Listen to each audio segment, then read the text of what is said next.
Mesdames, Mesdemoiselles, Messieurs, amis sportifs, eh bien, très heureux de vous retrouver pour un nouveau numéro de Sport Weekend. Bien, c'est vrai qu'il fait chaud, c'est pour ça qu'on a un peu enlevé les vestes, mais bon, ben, l'actualité reste présente et nous sommes là parmi vous pour vous parler de l'actualité. L'actualité, c'est l'équipe nationale A prime, bien, qui va croiser le fer en amical dans c'est à peu près à 20h45. Vous pourrez d'ailleurs suivre le match sur le petit écran et ça sera contre le Libéria. On va revenir sur comment s'est dessiné ce match, l'adversaire, pourquoi le Stade de Reims. Voilà, tout au long de cette émission. Ensuite, eh bien, on parlera de la Ligue 1 et de la Ligue 2. On vous donnera le programme du week-end puisque c'est la reprise après l'arrêt pour cause de date FIFA. Et puis, on parlera du comité olympique, des préparatifs pour les Jeux olympiques de Tokyo, mais aussi, on parlera de handball, puisque eh bien, les playoffs seniors messieurs eh bien, se sont déroulés à Alger avec la grande surprise, puisque le GSP était absent. Voilà tout le programme de ce Sport Weekend avec mes deux amis, mes deux consultants. D'abord, Samir Boudmer, marhaba bik, merci d'être là. Merci à vous, Smaïl. Merci à tout le monde. Et bien sûr, Samir Hamdi qui est là. Bonsoir Smaïl, Big Smaïl, il fait très bah oui, c'est la canicule, nous sommes en plein mois de juin et bien c'est forcément bien sûr la période des grandes chaleurs. Allez, nous allons sans plus tarder planter le décor de ce match Algérie-Libéria qui va commencer à 20h45 au stade d'Oran. Nouveau stade, superbe stade, d'ailleurs on en parlera dans cette émission. Mais voici l'avant-papier de Saïd Fellah qui est présent sur place. C'est ce jeudi soir que l'équipe nationale A prime composée de joueurs locaux va disputer son premier match amical face à l'équipe première du Libéria. Un test important pour le coach national Majid Bouguera qui va diriger pour l'occasion son premier match à la tête de cette sélection. Donc face à une équipe du Libéria, je pense qu'il y a une très belle opposition. Une équipe qui a joué l'Égypte, qu'ils ont joué la Libye, qu'ils ont gagné récemment la Libye 1-0, qu'ils ont perdu contre la Mauritanie 1-0. Donc une très belle opposition pour nos joueurs. Voilà, ce sera l'occasion chez le En stage depuis dimanche dernier au Centre technique national de Sidi Moussa, la sélection A prime a rallié la ville d'Oran mercredi en l'absence de deux joueurs, le gardien Toufir Moussaoui et le défenseur Hamza Mouali, tous deux testés positifs à la Covid-19. Ils ont été remplacés par Oussama Litim et Nabil Lamara. Pour autant, le groupe est motivé à se surpasser pour arracher la victoire. لا صراحة مباراة صعبة هذه مع منتخب ليبيريا لأن شفنا الفيديو على طريقة اللعب تاعه. هي مباراة صعبة. نرى نحضروا بجدية إن شاء الله باش نكونوا واجدين 100% إن شاء الله في الماتش. فرصة للاعب المحلي ما عندناش يعني احنا ماناش موالفين بالمقابلات الدولية هذه. فرصة لي جون جوار بيان سور باش يثبتوا القيمة تاعهم. فوالا باش تكون عندهم فرصة إن شاء الله في المستقبل بالتواجد مع ليكيب إن شاء الله. Le nouveau stade olympique d'Oran sera donc inauguré ce jeudi à l'occasion de ce match amical face aux Lone Stars. C'est un grand honneur justement de faire l'ouverture de ce match contre le Libéria au stade d'Oran. Les images que j'ai vues, ça a l'air d'être un stade magnifique avec une pelouse exceptionnelle. Donc en tout cas, félicitations à eux. Pour rappel, ce premier regroupement de joueurs locaux s'inscrit dans le cadre de la préparation de la sélection nationale en prévision de la Coupe arabe des nations de la FIFA Qatar 2021 qui aura lieu du 30 novembre au 18 décembre prochain. Voilà, donc c'est à peu près les ingrédients de ce match, puisque il faut dire que les deux joueurs qui ont été touchés par la Covid ont été remplacés. On le verra, il y a le gardien Litim et Lamara qui ont remplacé Moussaoui et Mouali. Mais pour plus de détails, bien, dans une petite demi-heure, à la moitié de l'émission, eh bien, nous aurons notre ami Saïd Fellah en direct par téléphone. Et il nous donnera les dernières précisions. Mais là, puisque cette équipe nationale A prime, on l'appelle A prime, mais c'est un peu l'antichambre, il faut la présenter parce que beaucoup n'arrivent pas à se situer. C'est quoi exactement une équipe des locaux? Une équipe des locaux permettra aux joueurs de travailler et d'aller à le palier supérieur, à l'équipe première. Donc c'est une motivation. Donc il y a une chose aussi. Donc Belmadi a donné un message aux joueurs locaux, très fort aux joueurs locaux. Donc il faut qu'ils travaillent, il faut être toujours prêts. Prêt d'être sélectionné l'équipe A, donc c'est à eux de prouver, c'est à eux de travailler et d'attirer l'attention de coach. Très bien, Samir. C'est vrai, Smaïn, qu'avant, c'était peut-être pratiquement une formalité. On appelait les joueurs locaux juste pour la Coupe d'Afrique des locaux, le Chan. Mais là, le message, comme l'a dit Smaïn, c'est plutôt Samir, fort de Belmadi et sa présence, Smaïn, au stade aujourd'hui. Hein, il suit, il est là, il est attentif. C'est pas vrai seulement que dans le stade, mais même aux entraînements. Justement, il est présent. Il faut préciser. Il faut le souligner le aussi. Même staff. Oui. On ne change seulement Bouguera et qui remplace Belmadi, mais c'est le même staff qui accompagne. C'est juste Bouguera, il est dans le staff. Oui, non, mais c'est juste pour encadrer les joueurs et leur donner beaucoup plus, disons, d'assurance et leur permettre, les laisser impliquer pour ce match qui, certes, reste un match amical, mais c'est aussi un match référence pour Belmadi pour trouver quelques bons joueurs ou, disons, pour quelques bons joueurs de confirmer tout le bien que pense d'eux le staff technique. En plus, il faut dire que c'est le premier match de Majid Bouguera. Oui, c'est le match de notre Majid. Le magique. Le magique. Oui. Dans un stade, Smaïn. Oui, comme premier entraîneur. Oui, en tant qu'entraîneur. Je pense qu'il était adjoint avec les 15. Oui, exactement. Mais je veux dire, c'est que là, c'est son premier match en tant que coach affirmé, avéré, coach des A'. Donc, alors, sur les ambitions de l'équipe, de cette équipe A', et voilà, Majid Bouguera, le coach national des A', a fait, tout au long de la conférence de presse qu'il a accordée mardi passé, on a pris quelques déclarations. Voici les ambitions de Majid Bouguera avec cette équipe. Oui, bien sûr, les premières paroles, déjà, leur dire que j'étais très content et très fier d'être l'entraîneur de l'équipe A', avoir des joueurs du championnat local. Et voilà, le discours tournait justement sur le fait qu'il fallait avoir des ambitions.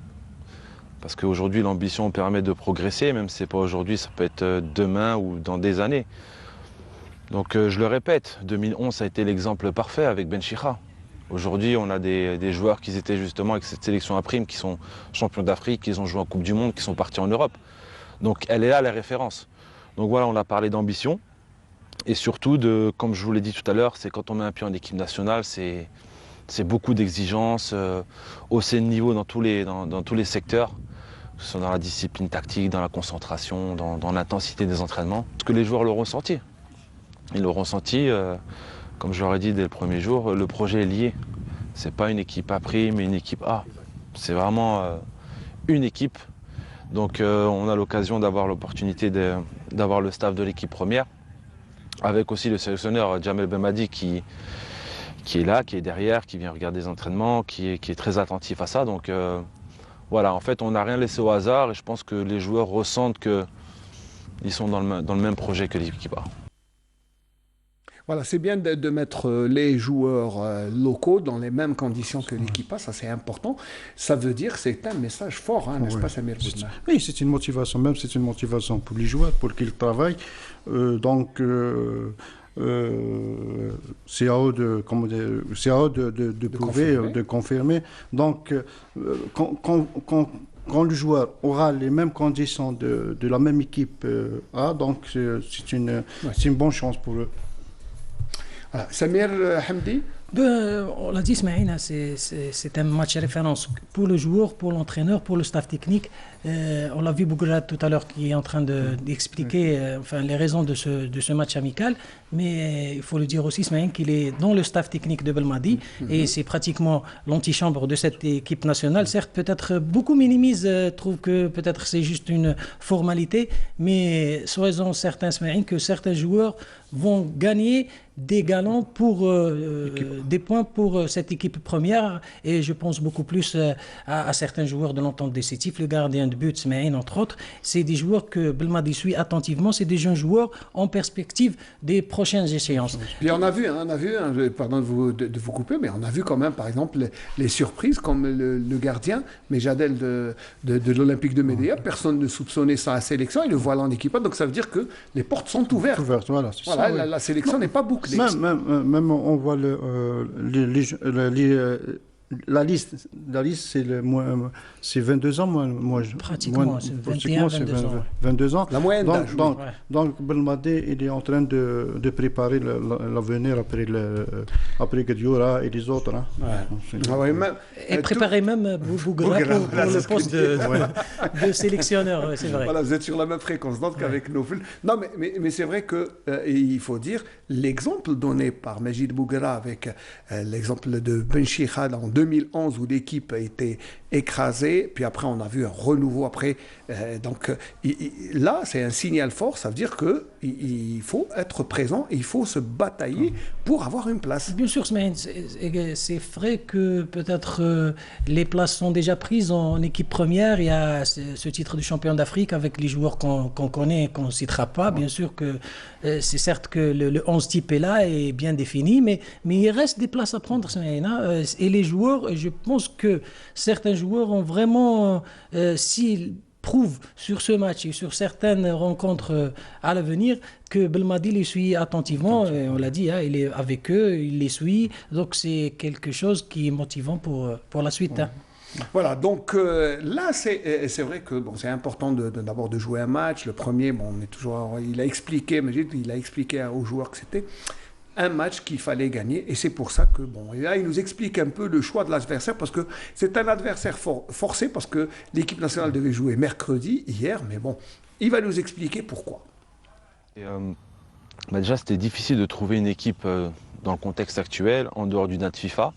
On avait finalisé avec le Burundi, et à travers les fermetures des frontières, donc les vols étrangers, tout était stoppé, beaucoup de problèmes. Donc nous étions en Tunis, et on a eu l'opportunité de voir que l'organisateur nous a proposé le Libéria, qu'ils étaient sur place. En plus, c'était une équipe qui était sur place, une équipe première, beaucoup moins coûteux que de ramener une équipe à l'étranger. Et une équipe aussi intéressante, parce qu'elle a joué contre l'Égypte aussi. Dernier match de qualif, c'était un match amical, c'était en 2019. Ils avaient joué en Égypte et ils avaient perdu 1-0. Donc, sachant qu'on joue l'Égypte en Coupe arabe, donc ça peut être intéressant de voir, de se jauger à eux pour essayer de trouver des similitudes. Voilà, donc c'est bien de trouver les repères, mais là, il nous explique, c'est vrai qu'il y a une défection, mais c'est quand même, le Libéria, c'est bon à prendre, parce que c'est d'abord une équipe A, ce n'est pas l'équipe A'. Hein, Samir ? Le 1 des deux, c'est il a dit, il cherchait un adversaire de taille et de calibre pour les prochaines échéances. Il a dit un adversaire qui ressemble beaucoup plus à l'Égypte, peut-être qui sera notre adversaire en Coupe arabe. Et juste, pour faire la précision, beaucoup de choses ont été dites sur ce match. Vous l'avez dit, Ismaël, tout à l'heure, que ce match est face à une équipe A du Libéria, mais il ne compte pas pour le classement FIFA. Parce que beaucoup ont... Ah oui, donc voilà, la précision, il fallait la faire. Il n'entre pas dans le décompte. Dans le décompte final, même parce qu'on a la série de matchs... Nous avons le record d'Afrique de 27 matchs d'invincibilité. Pour réconforter les supporters que ce match ne compte vraiment pas pour... Sincèrement, je voulais laisser... Après, on en parlera pour le record d'Afrique. On va juste cerner ce match. Après, on parlera du record d'Afrique qui est quand même très important pour l'équipe nationale, pour Non, déjà, l'exploit, il est là, le fait de ne pas perdre de... Mais là, ça on parlera. C'est dans le programme. C'est pas... Rien n'est laissé au hasard. Regarde, ils sont en train de préparer la Coupe d'Arabe. Ils cherchent. Il y avait une possibilité, l'annulation avec l'équipe de la Guinée. L'équipe qui devait... Le premier match, oui. Burkina. Non, pas Burkina. C'est la Guinée, je pense. C'est la Guinée. Ils ont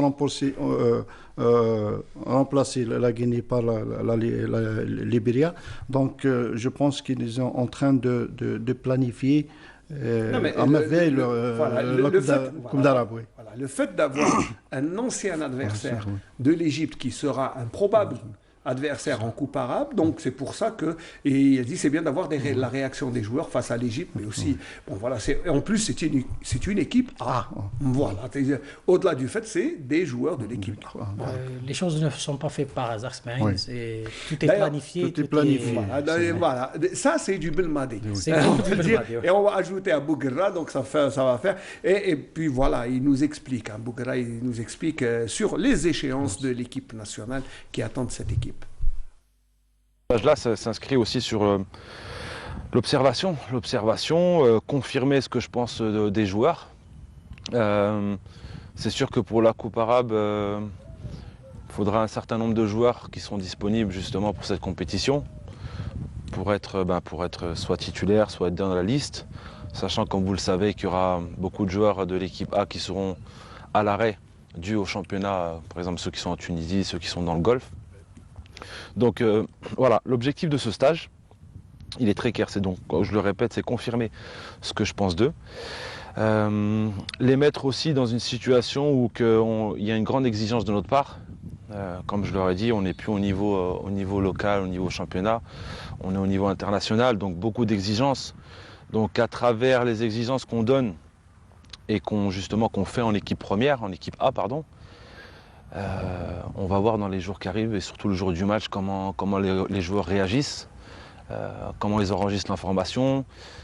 Donc plein de détails comme ça qui sont importants pour moi et pour eux. Parce qu'aujourd'hui, je le répète encore une fois, dès qu'on met un pied en équipe nationale, c'est le niveau international. C'est le niveau international. Beaucoup d'exigences, que ce soit à travers l'entraîneur et de eux-mêmes. Donc s'ils veulent passer un palier, justement, ça passe par ça. Je ne veux pas rentrer dans les détails techniques, mais les joueurs le savent. Et en tout cas, on est derrière eux justement pour essayer de les faire progresser et leur faire prendre conscience qu'il faut changer la disquette. Changer la disquette, c'est changer. Mais c'est bien résumé, c'est des paroles d'un professionnel, de quelqu'un qui connaît vraiment son métier. Il a dit, quand on est en équipe nationale, déjà que c'est un autre palier. Et l'autre palier, c'est une exigence. Et l'exigence, c'est dans le détail, Smaïn. C'est le détail qui fait la différence. Donc, si on veut être au palier supérieur, c'est-à-dire dans l'équipe A de Belmadi, il faut vraiment travailler très très dur et faire attention aux petits détails. Très bien, les détails qui font la différence, parce que des fois un match ça se joue à des détails, c'est pour ça. Tu vois le haut niveau avec un petit détail, il fait la différence. Un joueur, un mauvais contrôle, un mauvais placement, donc tu peux perdre un match. Donc Bouguerra, ils sont en train d'exiger le haut niveau. Donc le haut niveau, il te faut des sacrifices, il te faut du travail et éliminer Il n'y a pas de doute. Là, il faut être carré, il faut être cartésien, comme on peut dire. Et même si le football n'est pas une science exacte, mais sa préparation est une science exacte. C'est beaucoup plus dans le comportement qu'il veut ces joueurs. C'est le comportement d'un joueur professionnel. Donc, dans son engagement, dans sa tenue, dans sa préparation, parce qu'il y a la préparation. Sa préparation de match. De match, donc il suit attentivement. Donc, certains détails font que peut-être vous serez éligible pour l'équipe A et certains détails vous feront écarter de l'équipe. C'est un peu responsabiliser les joueurs et mettre la balle dans leur camp. C'est l'état d'esprit. Voilà, c'est un état d'esprit s'ils veulent vraiment gagner une place. Ça veut dire d'abord, le message, il est clair. Il y a une place à prendre, mais à condition de se surpasser. Je pense que c'est le message de l'entraîneur. Juste pour le détail, pour vous remémorer un incident qui s'est passé avant la Coupe d'Afrique avec Delors. Il était rappelé en dernière minute. Il était venu avec une coupe de cheveux qui n'a pas plu à l'entraîneur. Il lui a dit « ça, c'est pas chez moi ». Il l'a enlevé. Il avait les cheveux... il a une certaine coupe. Une certaine coupe, donc il l'a enlevé. C'est ça, c'est les détails. Il a dit, soit vous êtes avec le groupe, soit vous ne l'êtes pas. Donc c'est les petits détails qui font toute la différence dans le haut niveau, bien sûr. Très bien. Alors, la particularité de ce match aussi, c'est l'excellent stade, faut le dire, c'est un stade 5 étoiles, comme le disait Samir, avec une pelouse superbe. Là, il faut reconnaître, hein, il y a eu du travail qui a été fait à Oran pour les Jeux. Et il y a d'abord les deux directeurs de la jeunesse et sport qui ont suivi ceux, d'abord Badardine Gherbi, que l'on salue au passage, et aussi Yassine, qui a pris le relais. Et là, quand on voit les deux, le stade est super. D'ailleurs, Gilles Bouguela, qui a fait la moitié le tour du monde, il a joué un peu partout, il ne tarit pas d'éloges. Regardez ces belles images. Et puis, on a eu des images de drones extraordinaires. Regardez, très très beau stade.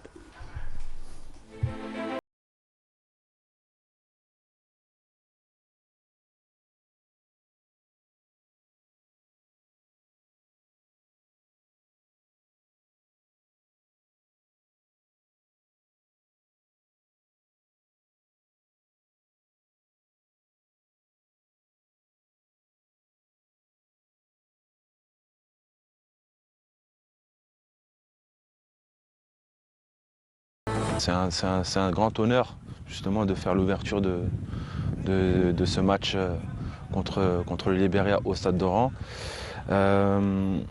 Les images que j'ai vues, ça a l'air d'être un stade magnifique, avec une pelouse exceptionnelle.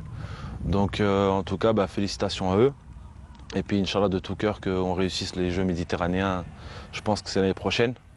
Voilà, je pense que ça va être une grande fête et voilà, là on sera toujours fiers, on sera fiers de l'Algérie, surtout c'est ce qui nous manque de recevoir des événements comme ça, parce que je pense qu'à l'avenir, on peut être un pays qui peut recevoir beaucoup de compétitions telles que la CAN et j'en passe. Là, Inch'Allah, donc en tout cas on va tout faire déjà pour gagner ce match-là, c'est le plus important. Si on ne gagne pas ce match-là, de mon côté, ça sera une déception. Et après pour l'organisation, je pense qu'on sera au top, je ne m'inquiète pas là-dessus.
On ne se lasse pas de voir ces très très belles images. Hein. Sincèrement, ça, c'est un stade. Voilà, un beau stage. Voilà. Ah, dommage. Moi, je n'ai pas eu la chance de jouer dans des stades comme ça. Non, mais c'est vrai. Non, mais, quand on voit ces images, on ne peut qu'être fier. Ouais, c'est sûr. Ça, les Algériens, on est fiers d'avoir des stades comme ça en Algérie. C'est une fierté, alhamdoulilah. Donc, j'espère qu'il y aura d'autres. C'est un bel acquis, c'est un bijou, mais il n'y a rien à dire. Tous les joueurs en rêvent de jouer sur ce genre de. C'est pas de stade, sur cette pelouse.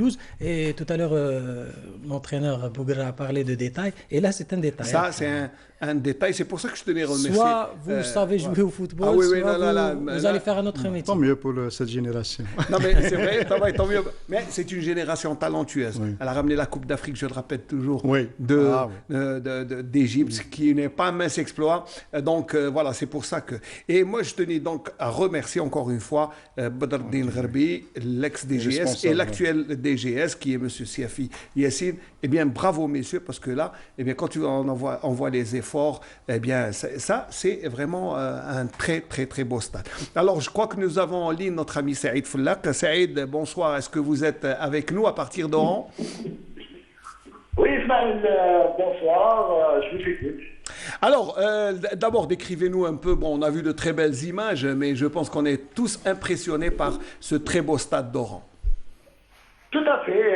Je peux vous dire que moi-même, j'ai été impressionné au moment où je rentrais sur la pelouse.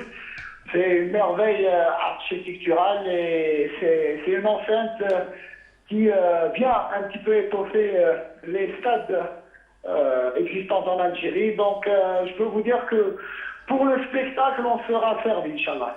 Inch'Allah. Bon, ça, c'est pour le spectacle architectural. Mais sur le terrain, alors, comment se présente ce match le premier match de Bouguera à la tête de l'équipe A'? Alors, quelles sont les dernières infos, les joueurs remplacés? Qu'est-ce qu'on a exactement? Juste enfin, 1 heure, à peu près 1h30 avant le match. Écoutez, pour l'instant, le match est prévu à 20h45. Donc, pour l'instant, pas encore d'équipe type, donc pas de 11 rentrants pour l'instant. La délégation, donc l'équipe nationale menée par Majid Bouguera n'est pas encore arrivée au stade. On peut dire par rapport à la préparation de cette première rencontre pour Majid Bouguera à la tête de cette sélection A', c'est que c'est une équipe assez disons, un bon test pour l'équipe nationale. C'est vrai que le Libéria, ce n'est pas un ténor africain, mais pour débuter, c'est bien de débuter par un adversaire assez abordable, même s'il faut souligner que cette équipe du Libéria, c'est l'équipe A et non pas l'équipe A'. Donc, ça sera un véritable test, une équipe du Libéria qui vient de s'imposer en amical face à la Libye. C'était il y a quelques jours, le 14 juin dernier. Par rapport à l'effectif, on peut parler aussi des absences côté algérien, puisque le gardien Toufer Moussaoui ainsi que le défenseur, le latéral gauche du Parado, Mouali Hamza, sont forfaits puisqu'ils ont été testés positifs à la Covid. Ils ont été immédiatement remplacés par Oussama Litim, l'enfant du MCO, on peut dire, c'est le capitaine du Mouloudia, quasiment à domicile. Et Nabil Amara, le latéral gauche du Mouloudia, donc qui remplace Mouali. Sinon, le groupe est prêt. On a écouté les déclarations tout au long de la semaine des joueurs. Ils sont prêts. Ils veulent en découdre et ils veulent offrir une première victoire à Majid Bouguera. Ben oui, c'est sûr, pour son premier match, eh bien sûr, l'équipe voudrait bien surtout commencer par une victoire, surtout que l'échéance, elle est proche. Il faut dire que c'est à la fin de l'année que se déroulera cette Coupe arabe des clubs et que cette équipe, eh bien... Bon, on a vu quelques joueurs, on sent quand même que Saïd sera positionné en tant que leader, puisque c'est l'homme en forme. En plus, il est courtisé par plusieurs grands clubs d'Afrique, donc je pense que Saïd aura la baguette pour conduire cette équipe. Je ne sais pas, moi, ça c'est mon sentiment. Et vous, Saïd Foulak? Oui, je suis un peu d'accord. Évidemment, il y a des joueurs qui sortent, qui émergent et qui sortent du lot. Amir Saïd, incontestablement, c'est l'un des meilleurs joueurs du championnat cette saison. Il confirme son niveau avec le CRB Lucette, que ce soit en championnat ou même en Coupe d'Afrique, on l'a vu. Il est d'ailleurs sollicité, vous faites bien de le souligner, par plusieurs clubs à l'étranger, notamment le Mamelodi Sundowns d'Afrique du Sud, qui insiste pour l'avoir. Pour l'instant, le joueur est concentré sur son club et cette sélection nationale A'. Il ne veut pas parler de transfert pour le moment. Mais évidemment que Saïd sera logiquement titularisé ce soir. On parle des joueurs comme Kradri, Metsaoudi est le meilleur buteur du championnat, Haddad, le défenseur central du Mouloudia d'Alger. Ces joueurs-là devraient plutôt être titulaires ce soir. Voilà, mais juste un dernier mot, peut-être, si vous avez la petite note, la petite anecdote, puisque vous êtes sur le terrain. Est-ce qu'il fait chaud? Comment se présente? Parce qu'on a vu une belle pelouse, mais avec cette chaleur, peut-être qu'Irène, comment se présente juste ce match? Déjà, on le sait, hein, la pelouse, ce stade d'Oran, d'une capacité de plus de 40 000 places, est doté d'une pelouse en gazon naturel, donc hybride, donc il n'y aura pas de souci. Hein, question état de la pelouse, même par rapport, même lorsqu'il fera froid ou même lorsqu'il pleuvra, il n'y aura pas de souci sur cette enceinte du nouveau stade d'Oran. La pelouse est parfaite. Les conditions climatiques aussi sont parfaites. Il y a un peu de vent frais ici au stade d'Oran. Tous les ingrédients sont là pour assister ce soir à un très bon match. Les joueurs pourront s'exprimer aisément sur cette pelouse et on espère que pour cette inauguration du nouveau stade d'Oran, il y aura victoire au bout de l'équipe nationale. Allez, on croise les doigts pour vous, Saïd, et bon courage pour le match. On vous suivra tout à l'heure, vous et vos consultants, bien sûr. À partir de 20h45, vous serez en direct pour nous commenter ce match Algérie-Libéria. Merci, Saïd Fellak, et je vous souhaite bon courage. Voilà. Alors, eh bien voilà, juste pour dire, donc on avait... Le décor est planté, seul bémol, Smaïn, c'est l'absence du public. Hein. Ça c'est c'est la Covid qui nous laisse encore... Bon, la règle là, on peut rien faire. Je voulais juste, revenir sur ce point, c'est vrai qu'il faut le souligner, c'est que ce match n'entre pas dans le décompte de la série d'invisibilité. Parce que beaucoup de choses parce que les gens, mais si on perd... Non, Inch'Allah, on ne va pas perdre d'abord, mais même si on gagne, ça ne sera pas le 28e match de l'équipe nationale, invincibilité, match sans défaite, mais c'est surtout un match pour les après. Il faut dire que les 27 matchs, là, on bat un record d'Afrique. Les derniers, c'était les Ivoiriens. Et quelle génération! C'est Drogba, Yaya... C'était la grande, c'est l'école de Salif Keita, Salif Keita, plutôt Guillou. C'était la même génération pratiquement à quelques années d'intervalle, mais c'est surtout une continuité du travail bien fait de la part de Belmadi depuis disons, sa prise en fonction. Et cette série d'invincibilité est auréolée par un titre africain, il faut toujours le souligner. Ramener d'Égypte, ça enlève vraiment, ça ajoute à ce titre africain. Et cette série d'invincibilité, je pense qu'au vu des matchs qui restent à jouer, ce titre va être, disons... Mais je crois déjà que 27 matchs va être battu.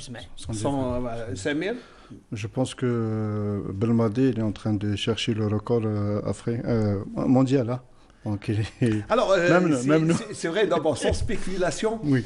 Mais bon, c'est vrai que si nous sommes au 27e match, si on fait un petit décompte qui n'est pas très... si on ne perd pas durant les qualifications pour la Coupe du Monde, vous savez qu'on peut battre. Il nous reste 8 matchs. Le record est de 35 détenus par le Brésil et l'Espagne. L'Espagne, oui.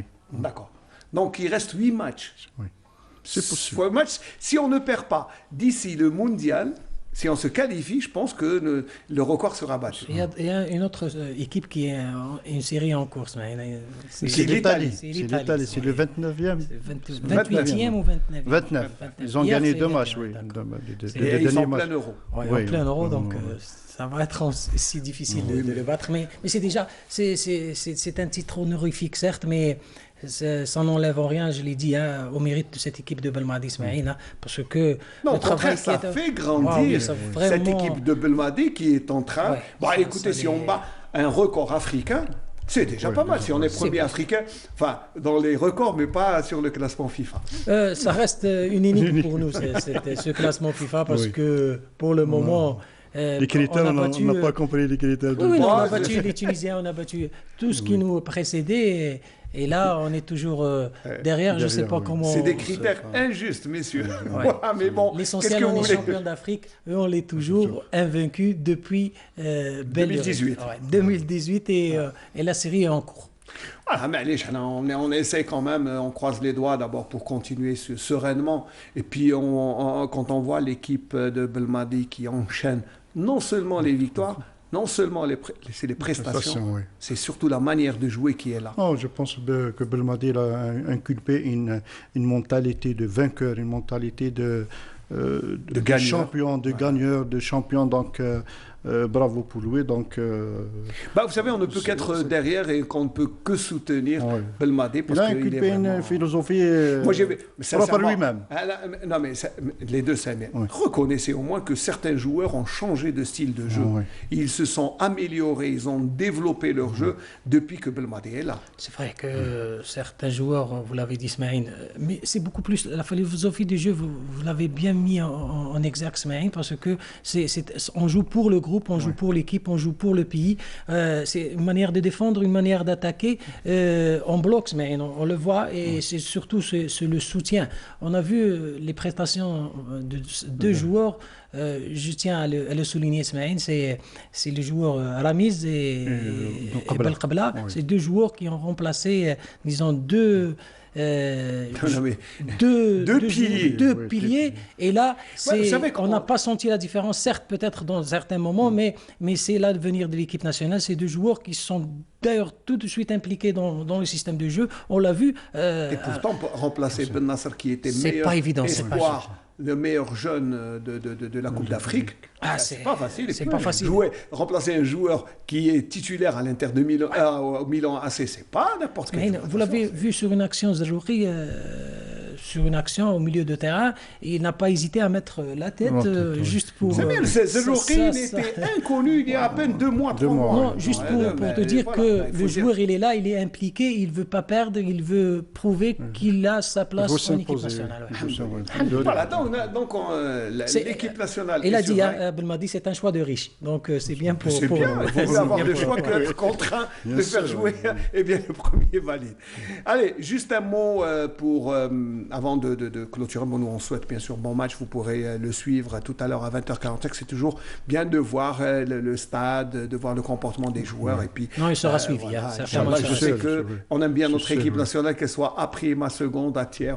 C'est les couleurs nationales. C'est les couleurs. Alors, juste un mot pour souhaiter bon courage à la JS Kabylie qui jouera son match aller à Yaoundé dimanche à 17h contre Coton Sport. D'ailleurs, certains joueurs qui ont été appelés en équipe des locaux ont été laissés à la disposition de l'équipe, disons, de l'entraîneur de la JSK. Et on ne peut que souhaiter bonne chance aux Canaries qui nous ont déjà donné beaucoup de joie précédemment. Et c'est une compétition qui leur sied vraiment parce qu'ils ont déjà gagné. Ah oui, on s'en souvient de ces mémorables matchs de finale en 2001 où... au 5 juillet, donc c'est une... Au mois de Ramadan. C'était le mois de Ramadan. C'est une compétition qu'il affectionne particulièrement et qu'on le souhaite vraiment qu'il aille. Moi, je suis convaincu que le JSK ira en finale. Il remportera la Coupe de l'Afrique, Inch'Allah. Parce que c'est une équipe... Est-ce que le fait d'avoir domicilié le match à Yaoundé et non pas à Garoua, est-ce que ça va aider un peu la GSK ou est-ce que... Bon, vous savez, il y a une petite polémique sur... Non. Peut-être un peu, mais la GSK, ils ont fait un parcours exceptionnel. Extraordinaire, exceptionnel. Et puis cette année, la GSK... Là, finaliste de la Coupe de la Ligue, demi-finaliste, et puis là, il faut reconnaître quand même, il faut saluer le travail que fait Denis Lavanne avec cette équipe jeune, avec jeunes, des inconnus. C'est pratiquement des inconnus, mais le travail est là. C'est une équipe, on l'a dit, c'est des joueurs qui veulent prouver, c'est des joueurs qui ont soif, soif de gagner, mais ils ont pris plaisir dans cette compétition, pratiquement dans le championnat, en Coupe et surtout en Coupe d'Afrique. Ils voyagent très bien. Je l'ai vu jouer en Coupe d'Afrique mieux que championnat. Il joue. Et c'est une autre compétition, c'est une autre motivation. L'appétit vient en mangeant, c'est ça. Puis on gagne. Là, on souhaite, et moi je vais demander aux dirigeants de la GSK, petite faveur. C'est juste de dédier Inch'Allah, cette finale et puis pourquoi pas ce trophée à la mémoire de feu Hannachi Mouchrif, qui est un grand monsieur, Allah yarhamou, qui nous a quitté l'année passée. Donc ça, c'est une demande, je pense, qui est très... Voilà. Inch'Allah, qui jibou la coupe et nous... C'est légitime. Allez, Jingle League 1 pour parler de ce qui va se passer avec les équipes de la Ligue 1.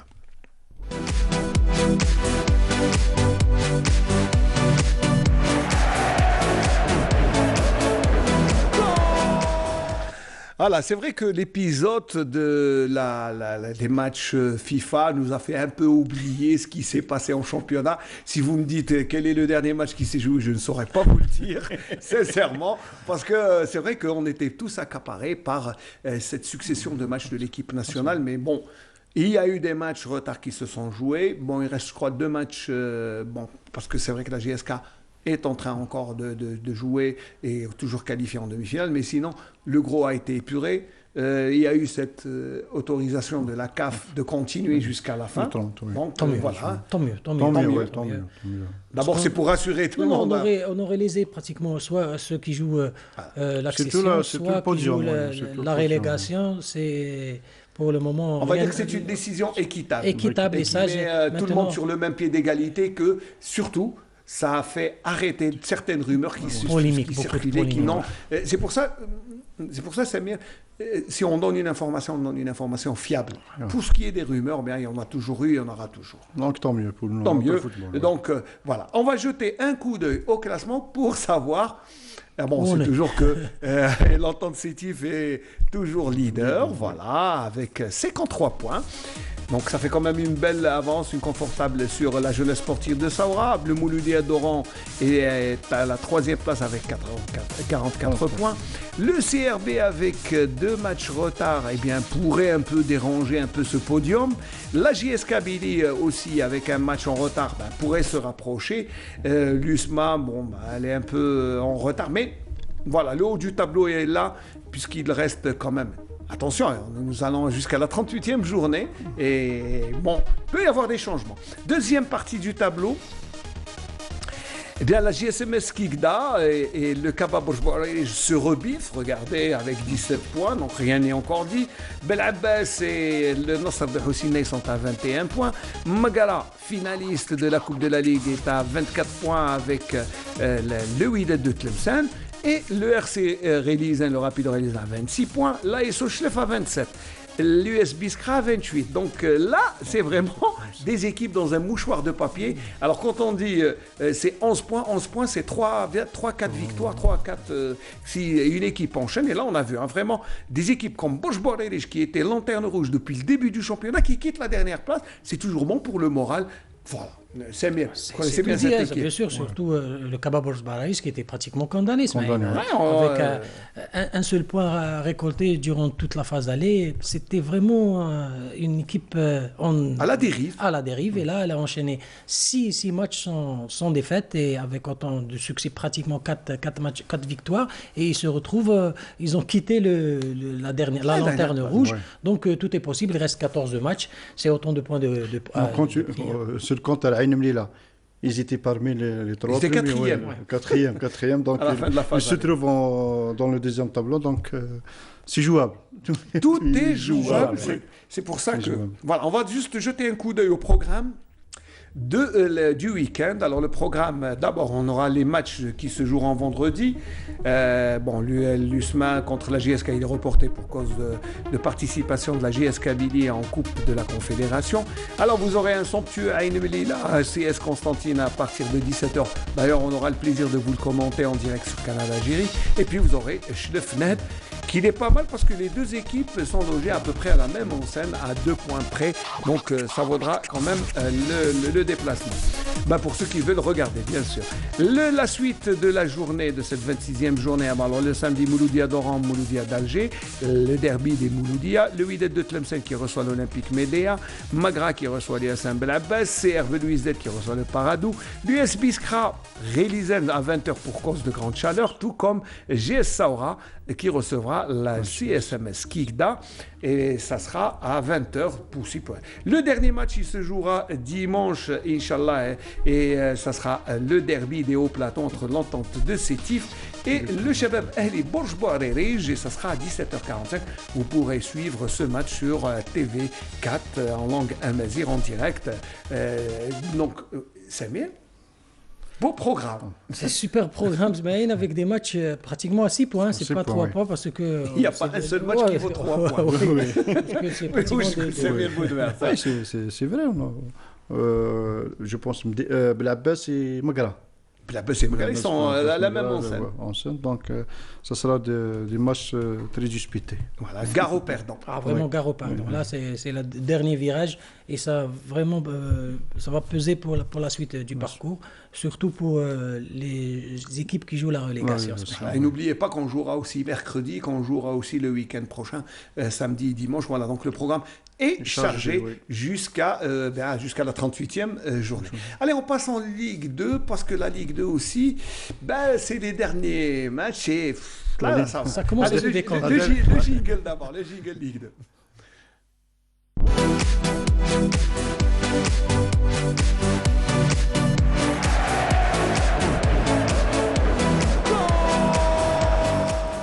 Alors, le jingle Ligue 2 aussi, on a oublié ce qui se passe en Ligue 2. Allez, petit coup d'œil d'abord sur le classement des 3 poules, puisque voilà, donc d'abord, alors, Chilroumleid est premier devant Annaba avec 2 points d'avance. Chaouia est à la 3e place avec 35 points. Bon, ça se joue serré en bas du classement. Bien, Batna ferme la marche avec 11 points. Et je pense que Tejnant et l'AS Khroub bien sont les 3 derniers. Il faut dire que là, ça s'est joué serré, mais il faut retenir ce classement, parce qu'après, je vous dirai quand je vous donnerai le programme.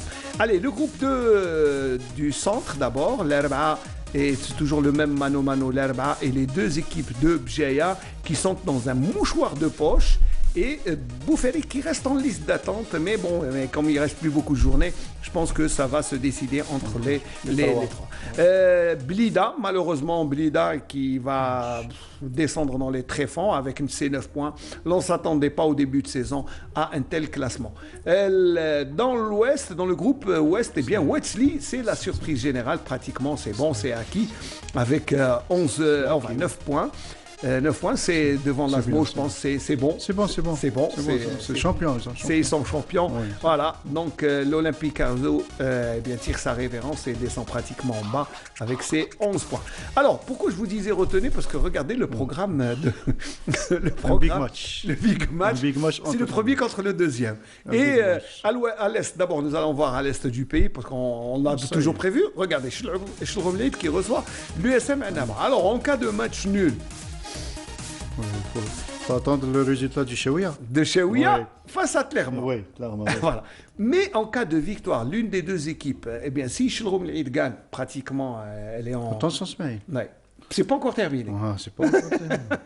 Voilà, regardez les autres matchs. Alors, Ouled Djellel qui reçoit la AS Khroub, l'MSPP Batna qui reçoit le Cap dans le derby de la capitale des Aurès dans un match sans tiré. Le Mouloudia de Constantine qui reçoit le Mouloudia de l'Elma, un autre derby des Mouloudia. Et l'USM Khrenchla qui reçoit Tejnant. Ça, c'est un beau programme, ça sera samedi à partir de 16h.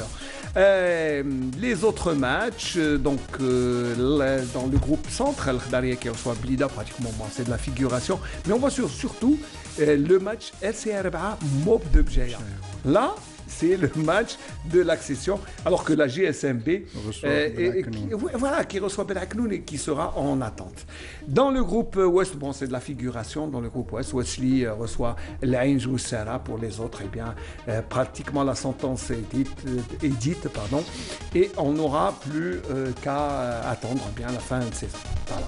C'est cas, moi, j'ai déjà mis une pièce sur cette équipe de Wesley. Vous vous souvenez, Smaïm? Oui, bon, c'est vrai, sérieuse, joueuse, assez managée par le grand Fodel Mgharia. Exactement. Alors que du côté de l'Est et du centre du pays, rien n'est décompté. Et je pense que celui qui a fait le calendrier, il l'a bien fait, Smaïm, parce que pour faire tomber ces matchs... Le premier comme deuxième, il faut le faire. Il faut se lever tôt. Il faut le faire, parce que là, c'est des matchs à coup près. Oui.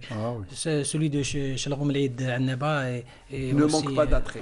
Bon, malheureusement, c'est des matchs à huis clos, mais je crois que les regards seront braqués sur Shalom Leïd. C'est le match de l'accession. D'ailleurs, l'arbitre, c'est M. Garber, je pense. On va envoyer un international.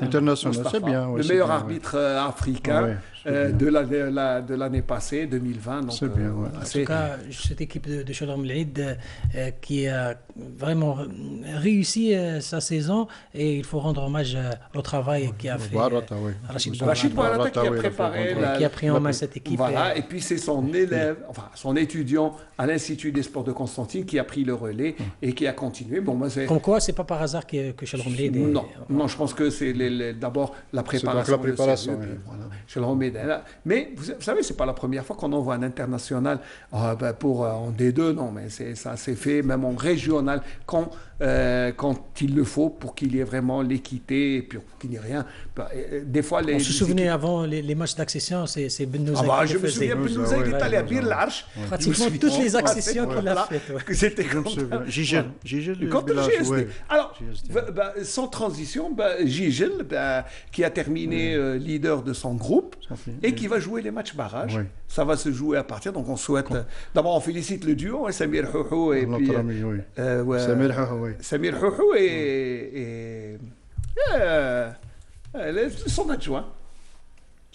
Son adjoint. Je vais me souvenir. En tout cas, Smaïn, juste pour revenir au classement et aux équipes qui jouent l'accession, c'est pas encore fini parce qu'il y aura les matchs barrages. Il y aura des matchs barrages. Je voulais dire que le fait que mais c'est déjà, ça faisait longtemps que la JSD n'avait pas. Mais c'est à partir du 27.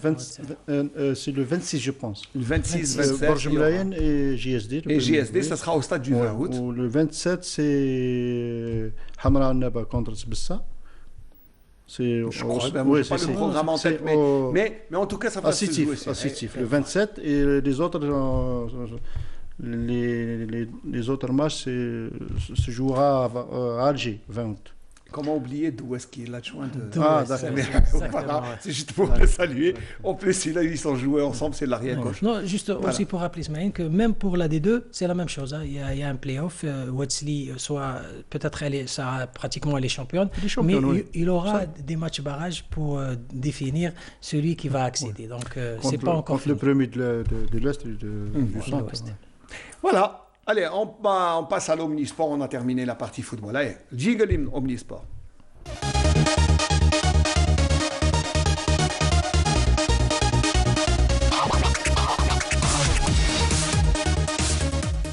Voilà, donc Omnisport, nous allons parler d'abord de cette réunion de coordination des membres du comité olympique en vue de la préparation du départ de la délégation. Voici les images. Notre ami Mokhtar Hammani a assisté pour nous à cette réunion présidée par la chef de délégation qui est Hassiba Boulmerqa.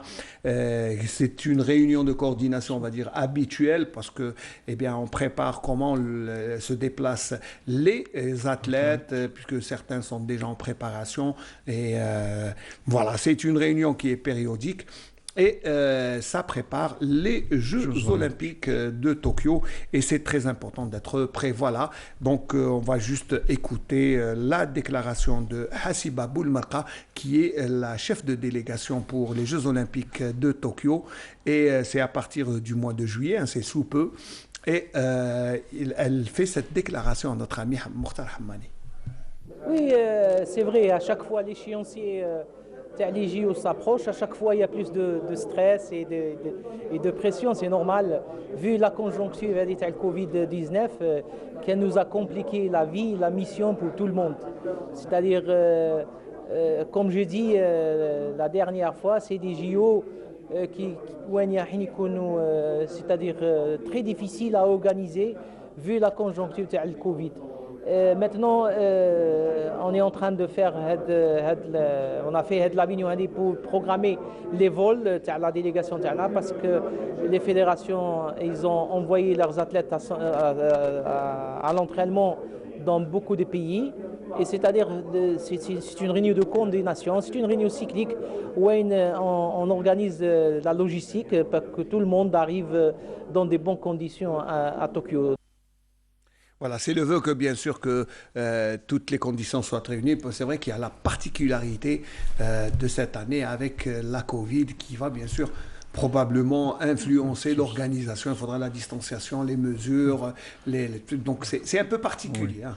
Voilà, c'est sûr que ça va être difficile pour tous les sportifs, surtout ceux qui sont obligés de concourir pour les épreuves où il y a beaucoup de contacts. Et là, qui de mieux pour représenter le pays que Hassiba. Et certainement, elle sera vraiment d'un grand apport pour tous nos athlètes. Oui. Surtout avec toute son expérience des Jeux Olympiques. Surtout. Oui, bien sûr. Un dernier mot à ajouter. Donc, quand tu auras un champion devant toi, donc c'est un plaisir. Ça ne peut que... c'est motivant. Oui, voilà, c'est motivant. Et on revient à ce qu'a dit tout à l'heure, le détail. Les champions connaissent les petits détails, ce qui va aider beaucoup les athlètes à concourir. Et surtout c'est l'apport psychologique qui est très important, parce que quand quelqu'un connaît la voie, le chemin pour gagner une médaille olympique, il faut le suivre. Allez, on va parler de handball. C'est vrai que le handball, il y a eu les playoffs, ça y est, bien sûr 14 à 15 mois d'arrêt, pas eu de championnat, donc voilà, la reprise elle était un peu difficile et surprise de taille. L'équipe la mieux nantie, la plus titrée, c'est le GSP qui fait faux bon. Bah, ça c'est une surprise, hein, Samir Boudin. C'est une grande surprise. Donc, on connaît le GSP dans le handball, donc dommage. Dans toutes les disciplines. Oui. Pas seulement en handball, mais surtout en handball. C'est des joueurs qui font grève. Hein. Pour leur dû, c'est... Mais dommage. C'est dommage, puisque c'est vrai que le forfait a quelque peu déstabilisé le déroulement des playoffs. Voici le reportage de Linda Teboul qui a suivi pour nous ce tournoi playoff.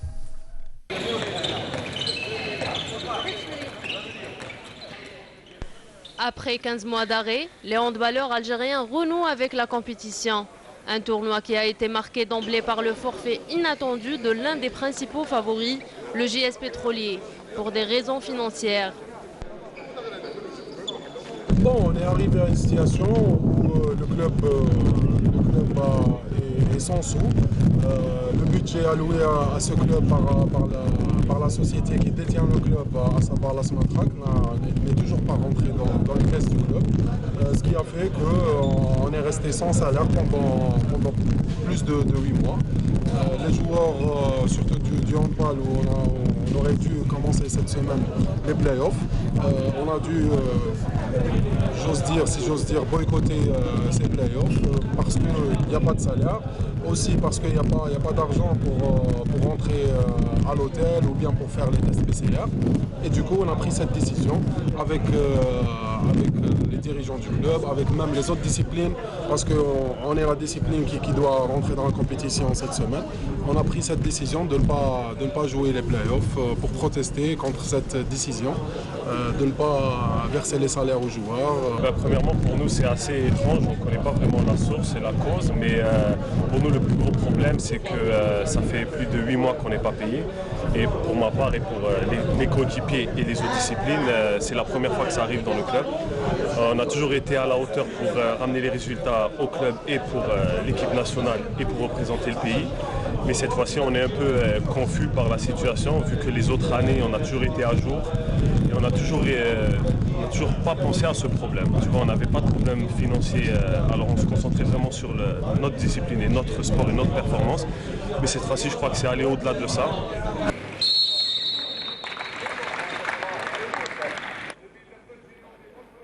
Le tournoi s'est étalé sur 2 journées. La première a vu la surprenante équipe de Annaba battre l'un des meilleurs clubs, le CR Borj Bouarerij.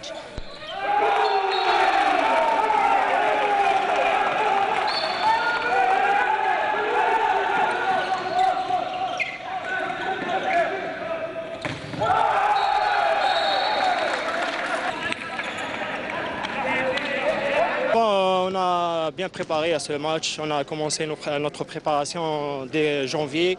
On a beaucoup travaillé, on a cru à nos capacités. Et on savait qu'on allait les perturber dans le jeu rapide et les transitions de montée de balle. Mais on savait qu'on allait faire quelque chose et alhamdoulilah, on a gagné. Et maintenant, on est tourné vers notre prochain match. Deux équipes ont dominé la compétition. Il s'agit de l'OM Annaba et la GSE Skikda, en gagnant 2 matchs de suite. En revanche, la grosse déception vient de RBB, champion sortant, qui s'est incliné à 2 reprises face à Annaba et la GS Saoura. Un tournoi qui a permis aux handballeurs de retrouver l'ambiance de compétition.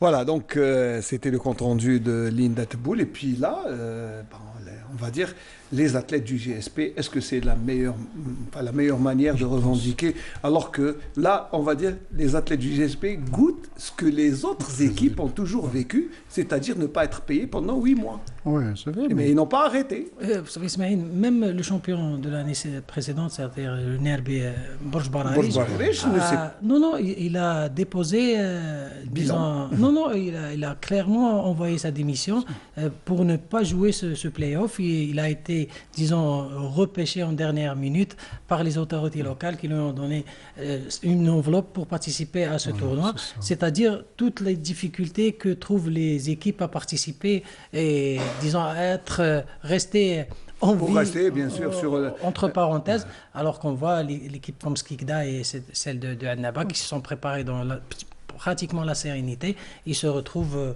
disons, dans le haut du tableau. Concernant le GSP, donc, il y a 1000 façons de réclamer leur dû. Leur dû. Donc, pour moi, c'est pas une façon de réclamer leur dû. Donc, de préférence, il faut jouer et réclamer en même temps. Donc, surtout pour une équipe comme le GSP. Bon, c'est vrai qu'il y a le problème des salaires, des impayés, il y a, la Covid qui est là, mais il y a aussi le fait qu'ils n'ont même pas le moyen de se déplacer, ni d'effectuer les tests PCR qui sont obligatoires pour participer. Mais ce play-off, le premier tournoi se déroule à Alger, donc c'est sur place. Sur place, pour aucun déplacement. Alors quand on voit des équipes de Annaba, de Skikda, et puis de Borj se déplacer, voilà, donc...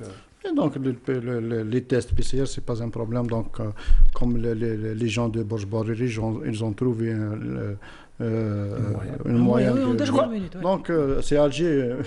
Le GSP peut trouver des moyens de... En plus, le GSP est une équipe quand même crédible. Oui. Voilà, sur le plan financier, vous l'avez dit tout dit, Ismaïl, c'est une équipe comme le GSP trouve toutes les difficultés ou toutes les peines du monde à regrouper ou à payer ses joueurs, et les autres. En plus, il faut dire pour une discipline qui n'est pas vraiment mise en avant, c'est pas. On participait à la Coupe du Monde en deux. Par rapport au football, C'est vrai, mais en plus, il y a toujours eu cette sérénité, comme on dit, des sports du GSP. Oui. Alors là, quand même, ce n'est pas la seule discipline. On a vu quand même. Mais l'athlète, puisque c'est 100 athlètes, ils ont peut-être 100 athlètes ou plus. Je sais pas, mais plusieurs disciplines, je pense qu'ils ont beaucoup de disciplines. Puis quand on a des échos aussi que le Mouloudia d'Alger connaît quelques difficultés financières, 11 centenaires, donc là... Mais combien ça coûte ce play-off? Non, c'est des salaires, ils réclament que des salaires. 200 000 dinars. Je sais pas, ils réclament que des salaires, donc je pense que c'est bien dommage. C'est bien dommage pour une équipe comme le GSP de se retrouver comme ça, éliminé à cause de problèmes de salaire. Il fallait juste prendre le salaire des joueurs de football. Oui, ça aurait réglé ça aurait réglé certainement. Voilà. Ça aurait réglé, Allez, un dernier mot, puisque le match de l'équipe nationale se donne à peu près à 20h45, heure tapante. Là, on arrive en fin d'émission. Un dernier mot, peut-être sur... Bonne chance à notre équipe nationale. Et merci à vous. Non, Samir, merci. Merci toujours de répondre à l'invitation, Samir. Certes, il y aura la concurrence de la Coupe d'Europe, mais on va suivre l'équipe nationale. priorité, c'est vrai, la Coupe d'Europe. Hein. Vous suivez là? C'est sûr, c'est vrai. Mais la priorité à notre équipe nationale. Non, mais c'est vrai qu'on suit, bien sûr, on est un peu fou de foot, donc on suit un peu tout ce qui se passe sur la place. On va voir le match avec toute la famille, donc il y a une ambiance. Et surtout qu'il y aura ce beau stade que l'on aimerait bien sûr voir. Bien sûr. Et voilà. Vous vouliez présenter des condoléances, Samir, un voisin qui est parti? Oui. La famille Boudmar, نطلبوا له الرحمة إن شاء الله ويصبر والديه ويصبر عائلته إنا إليه راجعون. تعازينا الخالصة للعائلة كاملة. Voilà, puisque il y a un parent qui est parti, Rabbi Yarhamou. Samir, un dernier mot avant de nous quitter. Je vous remercie, Ismaël, et on se retrouve bientôt. Voilà, on se retrouve. Alors pour les gens qui suivent, bien sûr, on se retrouvera, Inch'Allah, vendredi. C'est demain à partir de 17h au stade Khalifi Touhami de Ain Melilla pour... la grande chaleur, elle est là, pour le match en direct, pour un beau derby, Ain Melilla contre le CS Constantine. Je vais remercier Noufel Chaïta et puis toute l'équipe qui aura travaillé depuis tôt ce matin. Bien sûr, je vais remercier Mourtar Hammani qui est toujours présent et qui est là. C'est le Red Chef, bien sûr, de Canal Algérie Sport. Et donc, c'est lui qui mène la barque. On le remercie, bien sûr, parce que c'est grâce à lui et à la coordination pour qu'il y ait tous ces sujets. Je remercie aussi Saïd Fellak qui était avec nous et que vous pourrez suivre pour le direct à partir de 20h45 pour le match Algérie-Libéria. Et puis, je remercierai aussi Linda Teboul qui nous a fait un petit tour d'horizon pour le handball. Et c'est vrai que le handball, eh bien, c'est notre prochaine préoccupation. On va essayer un peu de s'occuper de tout ce qui se passe. C'est vrai que voir Skikda, Annaba, Bourges se déplacer alors que le GSP qui est sur place ne pas se déplacer, c'est... Voilà, merci de nous avoir accompagnés. On se retrouve, Inch'Allah, demain à partir de 17h pour le match Ain Melilla CSC. Allez, portez-vous bien, bon week-end, bonne fin de journée et bon match.